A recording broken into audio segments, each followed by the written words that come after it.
Cape Town may be beautiful, but it could be hiding a very dirty secret. Environmental Enforcement Agency, the Green Scorpions, has found that the city is lagging in its responsibilities to clear up polluted waterways in Milnerton and Deep River. It's missed deadlines and the situation even regressed in some parts. OUTA is calling on the Green Scorpions to use its powers to make sure the city does better. Senior Legal Project Manager for the organization Undoing Tax Abuse, Andrea van Heerden, joins us now. Andrea, thank you so much for your time.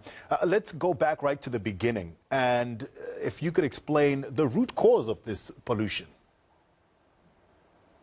Hi, thank you so much, Tampofo, and thank you for having us today. I think the main thing is that we are really cognizant of the fact that this is a very complicated issue.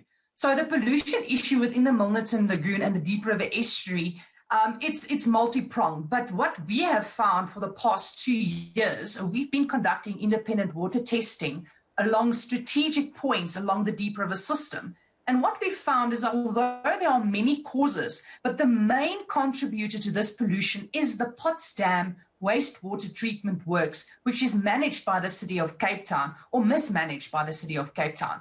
So although there's multiple pollution sources, we are absolutely confident that one of the major contributors is Potsdam. And it's in the purview of the city to manage this. It's state-owned. And so the Green Scorpions then issued a directive to the City of Cape Town to make sure that they begun work to clear out this pollution in the waterways. What did that directive say, and what's been done so far? Right, so just to bring you back into the picture, what happened was last year, September, the Green Scorpions issued a directive against the city, asking the city to come forth with an action plan and action items. So the city appealed that initial directive to ask that certain of the timeframes be amended. So an amended directive was accepted in January this year, where the city had certain actions, certain things that they have to focus on. Now, what we found is for the past year, in some instances, it went well and they did comply. But in other circumstances, they did not comply.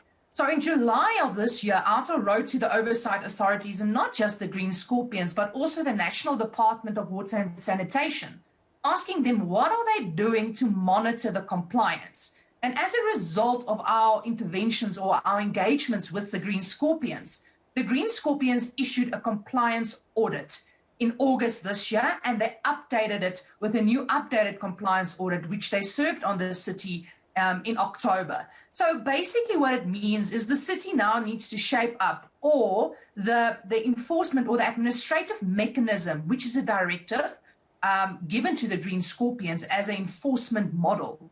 It is granted, or the power is granted in terms of NEMA, the National Environmental Management Act.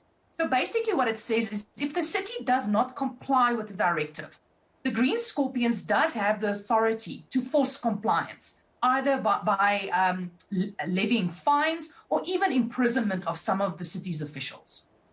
Yeah, failure to comply is a criminal offense, if I understand it correctly. So, correct. What progress have you seen from the City of Cape Town? Is there a lack of urgency here to fix this problem? What reasons are they giving for not complying fully with the directive?